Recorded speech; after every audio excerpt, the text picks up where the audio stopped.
It is officially afternoon, so we will get things started. We would like to welcome Jadon Blake, making his 500th start here at the Black Desert Championship. I want to start off with some comments on what it will be like celebrating your 500th start on the PGA Tour. Oh, it's going to definitely be very exciting. I'm looking forward to it, but it's going to be pretty emotional at the same time. I mean, the journey of thinking 500 PGA Tour starts, I mean, if you play 20 years, 25 tournaments a year, that's a pretty long career. So, great accomplishment. I'm pretty proud of it. And the situation of the scenario of being born and raised in St. George and having the opportunity to get that milestone of 500th PGA Tour start is a dream kind of story. You can't make it up, can't script it. So, and I will definitely be pretty emotional when I tee off. How and when did you find out that you'd be receiving a sponsor for this week? They started out, doing this documentary of me for St. George. Greater Zion got involved with Patrick Manning, which a big involvement of this facility here on the golf course. And so they're doing the documentary. We're going through our archives of all of our pictures, all of our information and history of how I started when I was 8 years old and where I played at the city park, made my own golf course, shooting around trees and tree trunks to, just to go out about a block and a half away, and if I couldn't get to the course, I'd go to the park and do it. So they did all this different kinds of things. We did some video work out here, and they said they're just about done. We need to do one more little clip that we forgot. This is your wife, Marcy's never really, we haven't got a whole lot of her, and we've realized that she's been your caddy for 10 years or longer on the Champions Tour. So they brought us out here like 5:30 in the morning. They wanted to do this clip of me and her on one of the greens, her tending the pin and raking a bunker, just doing some caddy activities. And so we were out there as crazy early, and they wanted to get the perfect light off of the red rocks and the hills around here and get that nice, great light for the morning video shoot. And so we were out there for about 45 minutes and running around doing different things. And they're like, okay, let's kind of head back towards the putting green and the driving range. We're going to do some stuff down there. And as we approach the putting green area, we pull up in our carts that we're in, and I just see a group of people of 30, 35 people out there. And I just thought, which I've been out before, where they've had people out there and they're describing and trying to show him what they're going to do with the future of this, and we're going to build here, we're going to do this. And I didn't even pay attention who was there. They were probably 30 yards away, so I didn't even think anything of it. And so we get out of the cart and just kind of stand by the side of on the side of the putting green. And next thing you know, I turn around and I've got 10 grandkids bombarding me, running at me, Grandpa, Grandpa, Grandma. And so I didn't know what to think. I didn't know what was going on. I was like, and then I look around, the whole family's here. And so they all knew about what was going on, and me and my wife, Marcy, had no idea.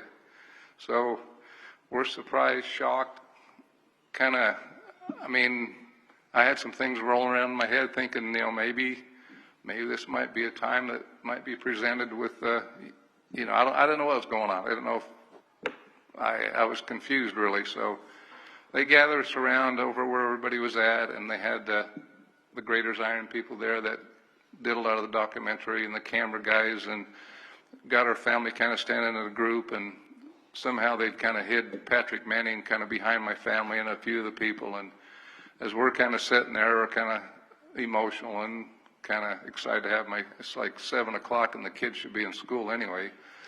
And all of a sudden Patrick Manning sneaks around the back of the group, my family, and walks up and says, "Hey, Jadon, would you hold this for me? And I'm like, sure. And it's a little plaque, picture frame, and I look at it, and obviously I start reading what it says, and then he'd like to offer me a sponsor exemption for the Black District Championship. And it was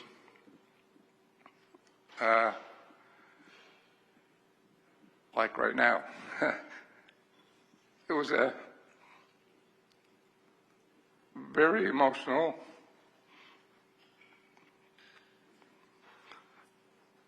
very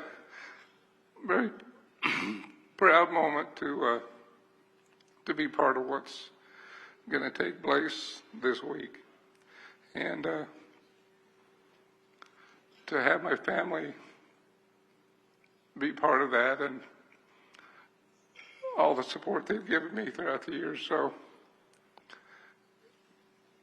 a big surprise, very excited, kind of what went on that day, and the documentary that they came out when it was finally done, and they did have Marcy's caddy bib in there, so it turned out to be a pretty good thing for, memorabilia for the documentary, and the city's provided some extra things that they've added to that. So it just, the way the scenarios have turned out have been, a kind of a dream. It's a situation, being 499 tournaments. It's been, 12, 13, 14 years since I've played a PGA Tour event. You get 65, never thought that I'd ever make that 500th. I've tried to get sponsor exemptions. I've tried to qualify a few times, and just hasn't kind of worked out. So I thought that, I'm not going to get there, and just felt like that I'm going to get stuck at the number, and for Patrick Manning, and I have to give a lot of a pat on the back to my daughter-in-law, Jen Amico. She sitting right over here. She was very persuasive on getting in Patrick's face constantly, telling him, you got to do this story. I mean, it can turn out to be a big story. And so she kept pushing him, and he's like, I don't know if I can do it. I can't do it. The PGA Tour won't let me do it, because they don't usually give sponsor exemptions till like the week before, the Friday before, till they know how many players are in and who's all playing and how they provide them. But Jen, she's pretty persuasive with what she's done, and talked Patrick into finally kind of touching base with the PGA Tour, and he did a lot of legwork to allow it to be presented back in March. So, and that was nice for me, because it gave me some time to kind of work on my game and get some practice in, and finally, work my way up to be as prepared as I can for the tournament. And the 500th is a milestone that I'm very proud of. And tomorrow at 2:14, going to start it all off. Amazing. Last one for me before we open up for questions. As you reach this milestone and look back on your career, what moments are you most proud of with your career? I felt like I was, a player that was a real consistent player. I had a lot of chances to, not a lot, but I had a few chances to kind of win tournaments. First few years, never really kind of was able to pull them off. Then when San Diego and had a chance to win that week and finished it off to win this year's Lehman Brothers Open. So that's a milestone and an accomplishment that makes you feel that you belong, and makes you feel that you're accepted, you're a winner, and you can perform as well as the guys out here. So that was one of the accomplishments that was a big step for me to really feel like I fit in. There's other stuff that comes along with that is, a dream for a kid. You've always been in the backyard talking about playing the Masters and playing the U.S. Opens and PGAs, playing all the majors, and having that win, allowed me to play all the majors that year and the next year. So, and those were accomplishments and dreams as a kid that, I used to make up stories. My son Patrick over there, he'd be out in the back emulating playing the Masters of the U.S. Open. He's got Jade on Blake, and he's talking to himself, hitting chip shots. I've got Arnold Palmer hit a shot here, and he's, just talking all this events being played and the same dreams that I've had. And so, those milestones of participating in those events was a big accomplishment that I felt like I dreamed about having and happening, and that came true, and I played a few of them. So I still appreciate every moment I had when I had those chances. Thank you. With that, we'll open up for questions. If you guys have a question, please raise your hand and we'll get a microphone over to you.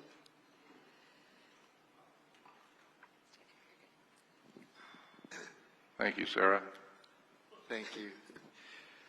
Jay Don, there's a couple of places on this course on the front side where you can look down the valley and stand here at Black Desert and see what was the Dixie Downs neighborhood where you grew up.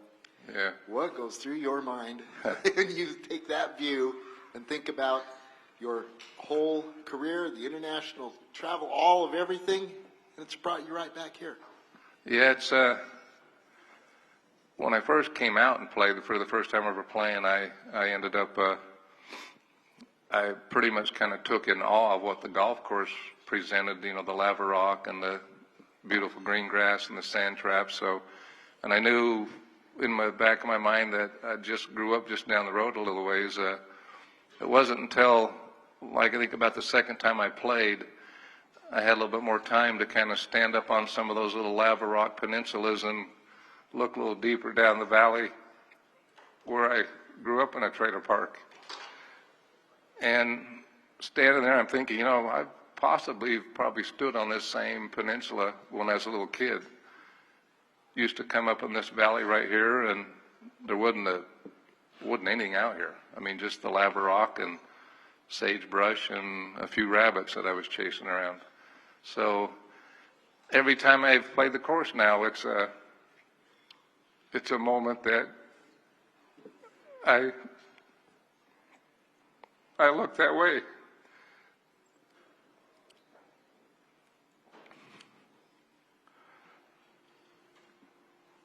And miss my parents.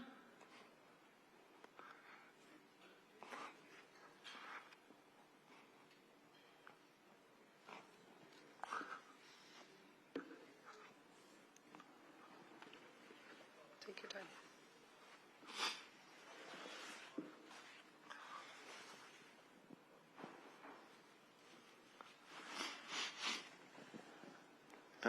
I had a great support team with my family and my parents, especially my mom. She would take me to all the junior tournaments growing up, and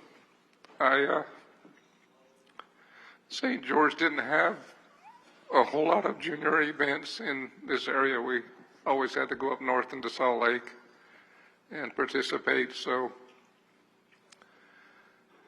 we'd drive north evening time and slept in the car a few times.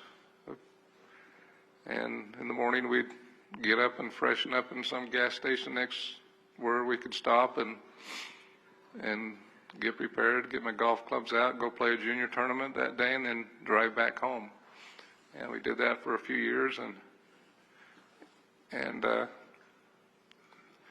you know, that having that support, and then it carried on to the PGA Tour, where I can still see my mom walking the golf course right with me, and she was as proud of me as what I am of her, and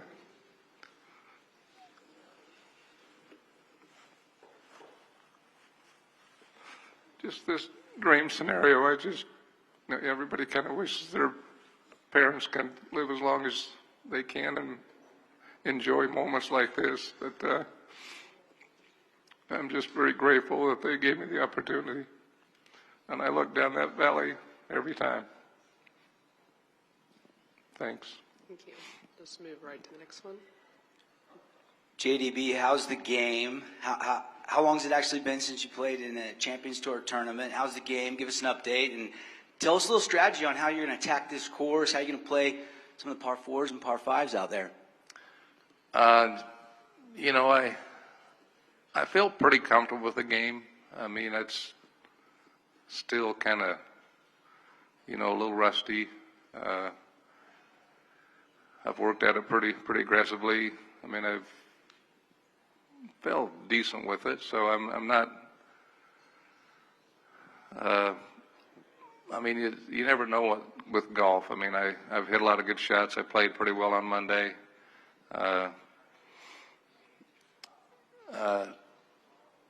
Strategy-wise, you know, mine's going to be a little different than some of these big bombers out here that hit it 350 yards, and so I'm going to par 5s. I don't think number 18. I think I can probably reach the par 5 on 18, and then number 9.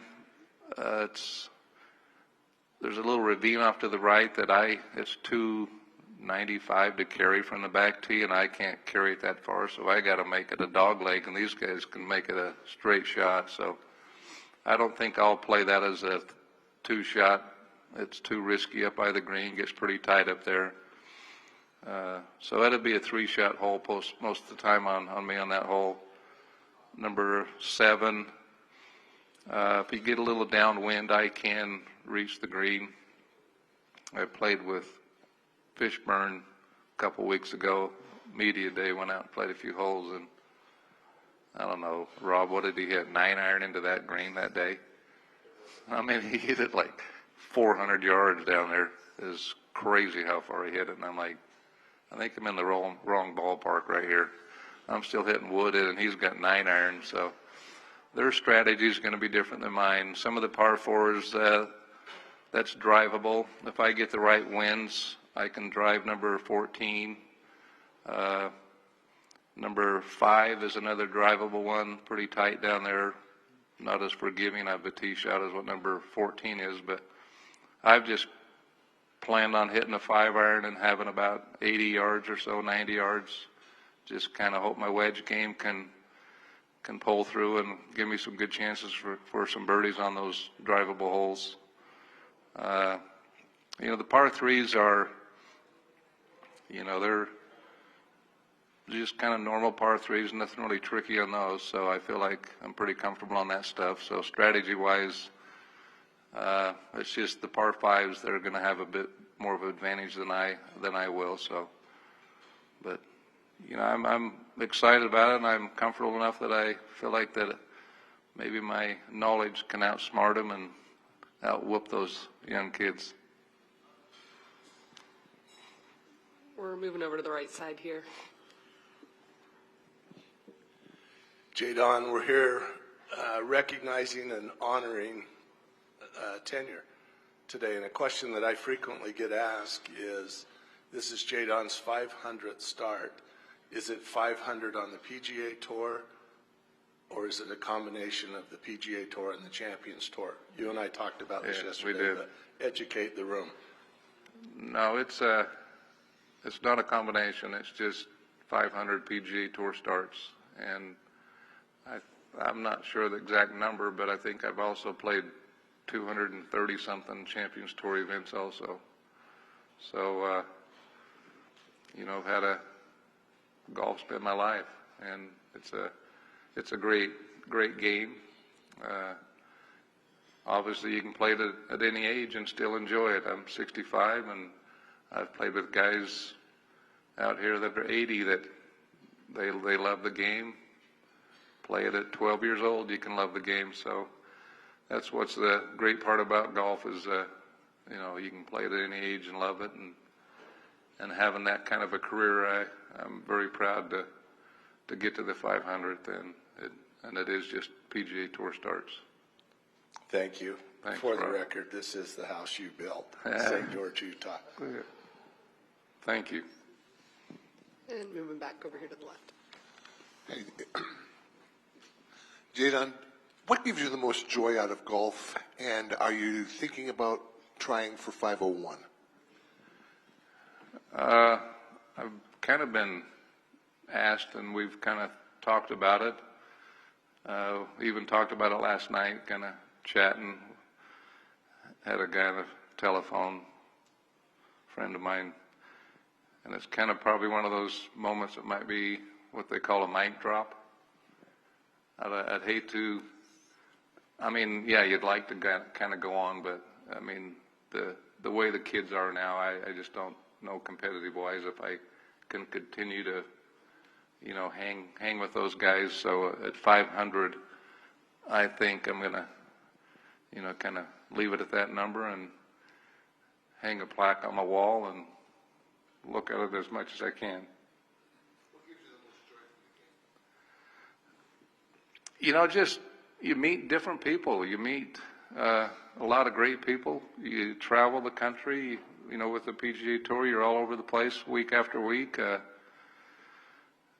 And it's just, I mean, even you go out there and shoot 64 one day, you still feel like you can do better. It's that desire of getting as good as you can and playing as good as you can, and always trying to outdo what you've done before. And when you do play bad, I mean, people say, I'm never going to play again. And as soon as they get to the parking lot, they take their shoes off and they're like, what time's tee time tomorrow? So it's a game it either can beat you up or you just can love it. And I think that's the challenge of it is it's always challenge you in some way to make you better and bring you back. And it's just a game that's enjoyable for everybody. And play these pro-ams. I've always loved playing the pro-ams because you meet guys at other businesses and you get talking with them and you learn a lot and make a lot of great friendships. So it's just a combination of all that. And I don't mind working hard to be as good as I can. One more final thought. Have you shot your age yet? Have you shot your age yet? I have shot my age. I played with some friends of my nephews, came down from Idaho. We went down to Vegas and played about 5 to 6 days in a row and went down to Boulder Creek, Nevada, and ended up playing down there and bogeyed the last hole and shot 62. So that was the first time I've shot my age. So, and I'm going to try this week. Moving Jay. down the line. You're using a awesome classic putter this week. Can you tell the story about how that ended up in the bag and the history you have with that putter? You know, I grew up, you know, in the ages when what they call a bullseye, a Acushnet Titleist bullseye putter was kind of a popular thing when I was a kid. So to have one of those was kind of a neat thing to have. And I've had a few of them, and I just remember my dad giving me a putter, and that's a bullseye. And there's a story that goes along with it. I'll tell kind of after this, but the putter's probably, I think, 52 or 53 years old that I've got. And I just seen it sitting in the corner. I always keep it right there. And I thought, what was interesting, I played with a guy that same little trip that played with my nephew those 5 days, and played in a group with a guy that had a Bullseye. And so he was like, and I kept looking at that thing. I said, that's the coolest looking putter ever. And we get done, and he walks over and hands me that putter. I'm like, I can't take your putter. And he told me that his boy got it for him. I'm like, I'm not going to take something that your boy's given you, because I know my dad gave me one. And I couldn't do it. And he's like, no, you keep it. And so he insisted. I kept trying to in the parking lot give it back. He didn't want it back. So I've hung on to the one that my father's given me, and I've kind of thought, and I'd hit a few putts with that guy's putter when I was playing that day with him. I took my putter out about 3 months ago and played with some buddies of mine in town. And they still, to this day, keep saying every time he made every single putt he made with that thing. And then I go back to a Scotty Cameron putter that I've been using for quite a few years, and I'd putt okay with it, and I'd bring that Bullseye back out, and I started putting. Every time I putted with it, I felt like I putted, pretty exceptional. So I've been debating to whether I put it in play or not, and so, it's nice that I feel comfortable with the putter, but it's a remembrance of my father. And so I'll be walking the fairways again with that putter. So I'm proud to do that. So I'm comfortable with it and feel like I'll have no issues. And I know a lot of guys have looked at me like, what do you got there? Some people haven't even seen a putter like that. So it's going to be fun, and I'll enjoy it. And all this stuff's going to be a lot of good memories. And a putter that I had, I've probably got 10, 12 of them, but I've kind of swished around. I put lead tape on a few of them, and I had a situation. I played Palm Springs event, didn't putt very good, stayed the day after and played with some buddies of mine that came down from St. George to play, and we messed around the day after. And I played, Canyon Crest in Palm Springs? Well, I can't remember the name of the golf course. Terry might know. Wasn't you down there? Well, what was the course that? Yeah. But anyway, Canyon Country Club. But I went out and played this golf course, putted horrible, still putting bad. I was frustrated. And I'm not a guy that gets upset. I've never broken a club in my life. Well, I've done it just for fun, just to say I've done it. But so I played these holes and missed these putts, and about the 14th, 15th hole, I got frustrated, and I went to kind of take my putter and kind of flat fly it, boomerang it over just off to the side of the green, and I accidentally held on to it too long, and the carts were about 10 feet just right of where I was just going to slide it over to it.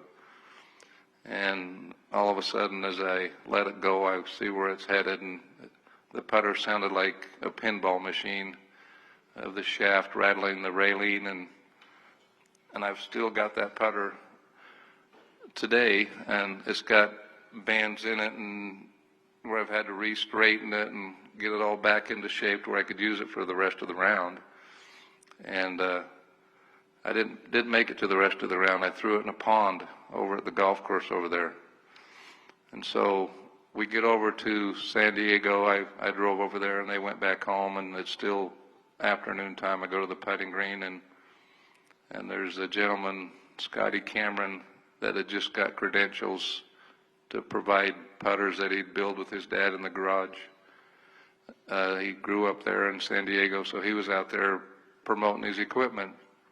So I'm out there looking for a new putter, end up finding one and putting with 2 or 3 of them, and he's like, well, can I help you with anything? Well, I was just checking out your putters, and turns out he let me use one of the putters that I felt comfortable with, and using that putter, I ended up winning the San Diego golf tournament that same week.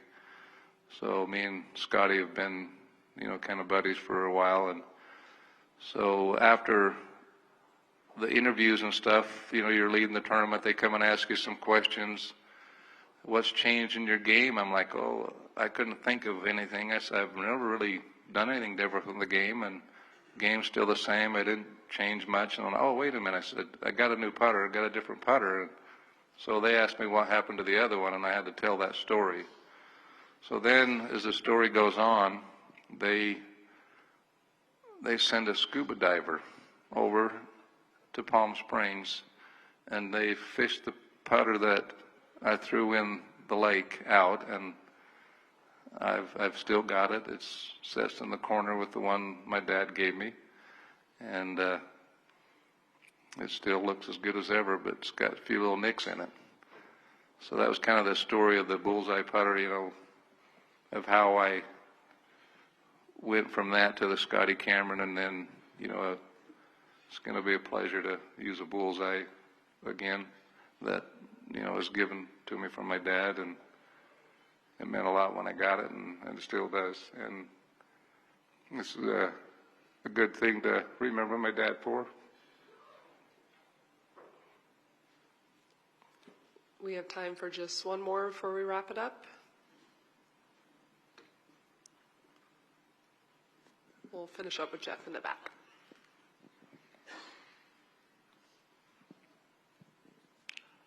Jay Don back here. Just wondering if you could, you kind of briefly spoke about it, but just talk about the uniqueness of this golf course, kind of the contrast with the emerald green fairways, the black lava rock, bent grass in the desert.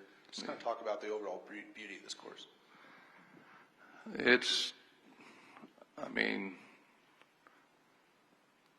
You look at the terrain. It's kind of a desert kind of terrain around this community.